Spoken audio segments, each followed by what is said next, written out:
Here we go. We are warming up with not our hottest topics, but it's still in the list and it's hot enough. Now, one of the points I want to get across to you folks here is that details matter. Let's look at what I mean here. We're looking at technology and sport, that's obvious. But I want you to notice the details. Your questioner here, I think I wrote this question, but using two different, that's highlighted for us. So we've got to do two different examples, fine. We've got explain why, fine. So we're going to be saying because. And it's going to ask us about technology. Obviously, it's in this section. May be used by sports performers. This is the detail I want you to think about. Imagine that this was some other grouping. Okay, it was some other group of not sports performers, but it could be all kinds of different groups. But this has got to be specific to that group. So with that in mind, folks, I'll say in black. What's our example one? So we've got MyZone as an example of this. We are talking here about things like heart rate monitors. Now, obviously, these things are fairly standard equipment these days. Unlike, if we go back 10 years, for example, but heart rate monitors, pretty standard equipment. Lots of people are using them. An example is MyZone. We've actually given a specific brand because it's asking for examples, so we might as well go that far. But what's the explanation? Notice in both our explanations, we start with because. Why are we doing that? Because we are explaining why. So the reason that is because performers, and look at the detail of my answer, can work at, and look at the language coming up, specific, don't know why I made that a space so big, specific training intensity, or intensities, I suppose they might do different intensities at different times, but specific training intensities, and, left myself a big space there, and monitor improvements. Now, I just want to, before I answer the second part of this question, I'm going to show you what your examiner, in essence, will do. Now, I should stress, your examiners may well be marking online. In fact, they will be marking online. I'm doing this sort of on paper, albeit with a digital pen. What your examiner will do here is they'll effectively highlight the correct answer. It will be correct. That's a tick there. Yours will look slightly different than the real thing. And you'll get a little mark over here. There's a 1. It's a tally of 1 point. And this one here, let's say specific training intensities gets me the mark, or it's about monitoring performance, we'll connect those two things up. That will get me my second mark. Now, what's going to happen here is that's going to get me something called a submax, okay? Even if they use different terminology, that's what we mean.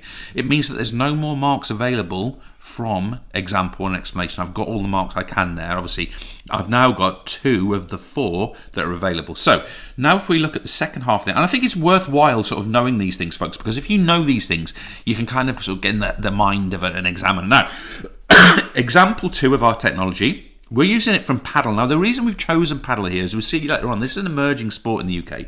So we're going to give the example of high density foam paddles, high density foam paddles for playing paddle. So obviously that's going to be a nice answer, because there's our sort of explaining why.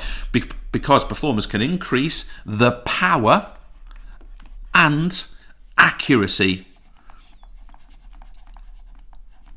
of their shots. And again, your examiner, albeit in a slightly different sort of aesthetic, is going to come across here. They're going to say, yep, that's a perfectly legitimate example that impacts on a performer specifically. There's the mark. And it's an increase in power. And this person has also said accuracy. So we'll connect those up in sort of spectacles. And that will get us our 4th, and that will get us our max. So what I want to get out of that particular section, folks, is not necessarily the specific answers I'm giving, although those can be useful for you, but it's the nature, really, of the fact that we're working on a specific group. Now, what if we were to do the illustration of the positive and negative effects of technology? What if we were to do this for performance enhancement, safety, fair play, and officiating accuracy, or enhancing spectatorship? How would this change? And one of the things I want you to do, folks, is I do want you to have that kind of list progressing and developing over time. Now, I'll sort of leave most of it here for you. But for example, if we just say, if we just sort of do a couple, what group should we choose? Let's go for enhancing spectatorship as the example we're going to choose. Okay, and if I was going to put some positives, I'm going to say that we've got more access via TV. So in other words, there's more choice, more sport on TV. We can get more of that. We could say, for example, there are better stadia. Stadia is simply the plural of stadium, so it's effectively stadium. So we've got better stadia for people that are doing that. We might have things like big screens big screens. That could be in the stadium, obviously. We might have things like instant replays that obviously mean that the detail of things is a lot better for spectators. And we also could, I mean, there's so many things that I could put here. We could also say something like, if I put SM as in social media interaction. So, for example, when someone is watching their favourite cricket match or hockey or whatever, they can interact on social media and see updates and these sorts of things directly. But there are negatives to the sort of technological impact, for example. So we might have decreased, that's a down arrow, live audience. So perhaps more people watch the show on TV, for example. I'll put the show in air quotes there. So we get decreased live audience. Perhaps we get increasing ticket prices. Okay. We've also got many TV subscriptions. So someone who, I think men's football is probably the best example of this, isn't it? If you want to watch everything, if you want to follow everything, you've got to have 4, 5, 6 different subscriptions. It's going to cost you hundreds of pounds a month to watch football. Seems like a lot, doesn't it? Many TV subscriptions. You might also find that like some of the negative effects of spectatorship, for example, is that you get more of a distraction effect. You know, if you're watching big screens, for example, you might get a distraction effect. And finally, folks, I think one of the other ones is we get the idea of a loss of tradition. Okay, so we get an idea of loss of tradition. I'll just give you one example of this. I know there's a movement. Obviously we're doing this in 2025. There's an argument at the moment in men's football that live games should be broadcast at 3 p.m. on a Saturday, which has always been effectively that's illegal at the moment. Okay, it's sort of preserved for live attendance at matches, and there's a sort of an argument that that's going to be diluted in the future. So 3 p.m. TV coverage might become a thing in the UK. And that, of course, is a clear loss of tradition. So anyway, I would recommend you do that for performance enhancements, for safety, for fair play and officiating. And I've just obviously looked at it with regard to enhancing spectatorship. Okay, let's have a look at this answer and we'll mark it here. This actually, just for context, guys, this answer here was from the 2024 National Mock Exam. So this is the exam that we wrote in 2024 as a national mock exam. And let's have a look at what we've got here. For each of the examples that you have given in your previous answer, explain how they could have a positive and negative effect on performance. So we're looking here at performance enhancements, performers, okay? So example 1 is a positive effect. So we've got the idea of GPS trackers. So what I've got to do here is I've got to give, as the person answering this, I've got to give a positive and a negative effect of this GPS tracker. Okay, so let's have a look at the positive. I don't normally mark in green, but I'll do it here. GPS trackers will allow coaches to monitor the intensity of their players are working at. Okay, so this is monitoring intensity. So that there is probably going to be enough to get us that mark. But this student's gone a bit further. It will therefore help them to decide if a player needs substituting. So I'm going to link those things up together. I think those are nice connected answers. But on the negative side here, we've got to be able to give negatives positives. However, GPS track data can become an obsession for the player, and not meeting targets can lead to them becoming demotivated. So it's this kind of obsession, this psychological impact of this. And there I get my second mark. Let's go back to the green for the positive. Streamlined swimsuits is obviously what I'd given in the previous answer. Make the swimmer more streamlined through the water, reducing drag and quicker times. So there we go. So there's going to be the positive of the streamlined swimsuit for swimming, but of course there's going to be the negative, and that is going to be it may not be available to all. It is expensive. So in other words, this is an exclusive technology, and therefore it's only for some. And that's a really nice one to remember, because that's one that we can often give for anything which is technology based. So the point I'm making, I looked at positive and negatives here for spectators. Here we've got positive and negatives back for performers. You need to be thinking in your evaluative frame in this particular topic if you want to be prepared well for it.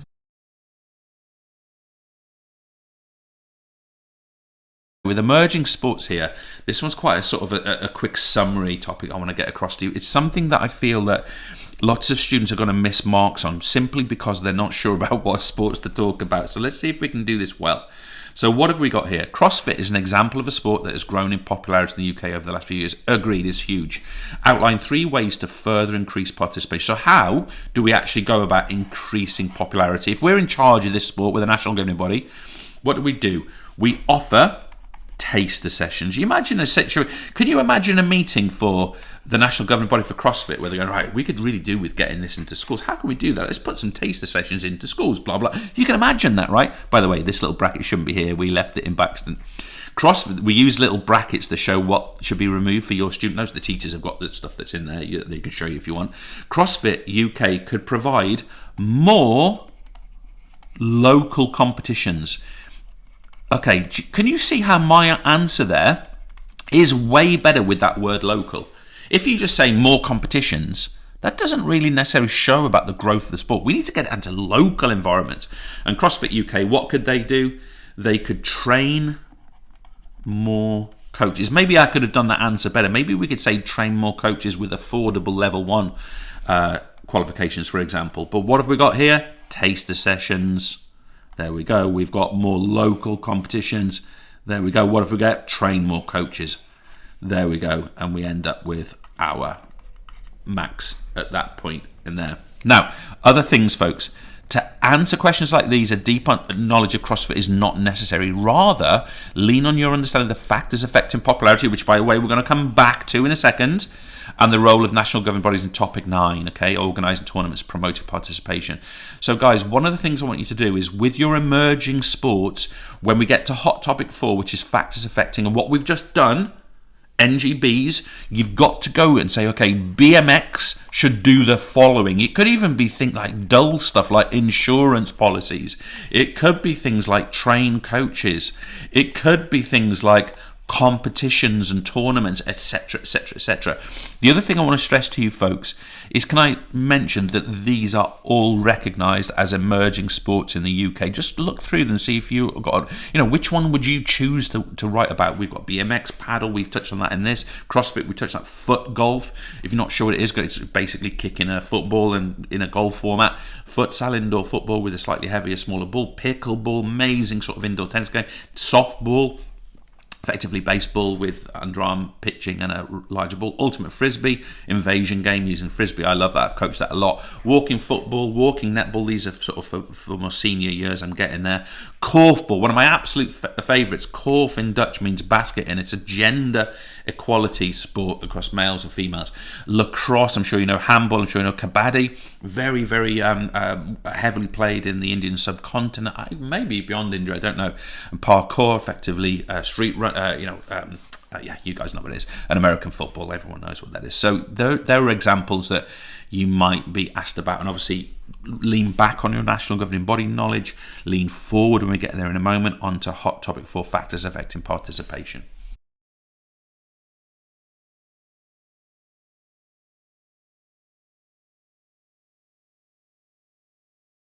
I'm a natural partner to thinking about sort of like the impact of PEDs is the reasons for and against them. Now, it's important to stress here, we've probably touched on this quite a bit already, but this is something which we need to actually sort of have a sense of, because of course there's reasons people are doing this.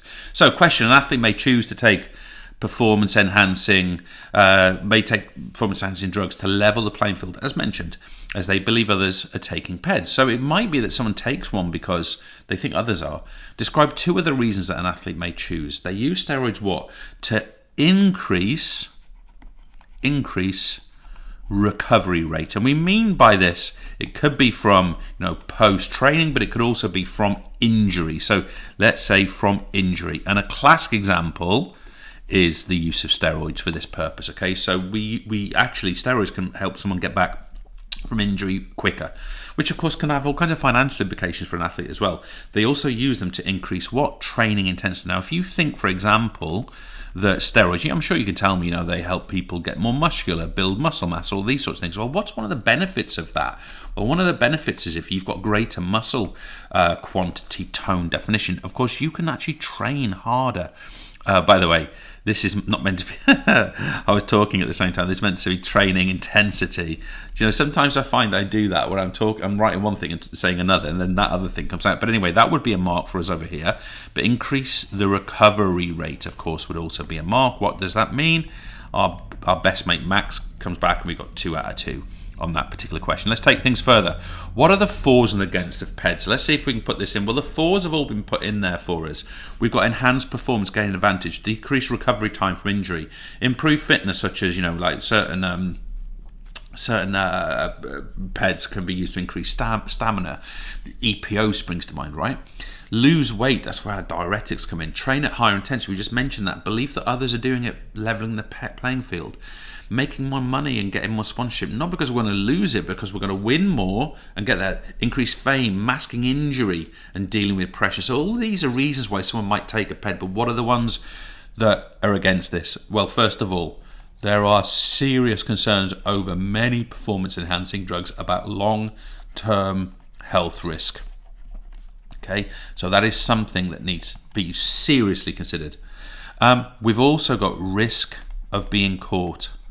So obviously when someone dopes, that means that in any testing protocol, they've got a chance at least of being caught. That means they would be fined. That means they would be banned. All that stuff we've looked at already in terms of, exactly what I'm going to write now. Whoops, didn't mean to write that. Which is things like damage reputation. Okay, so if you are not a clean athlete, your reputation as an athlete is going to be tarnished. You might then lose that sponsorship, as we've mentioned a couple of times already in this session. We've got a loss of sponsorship. That makes sense.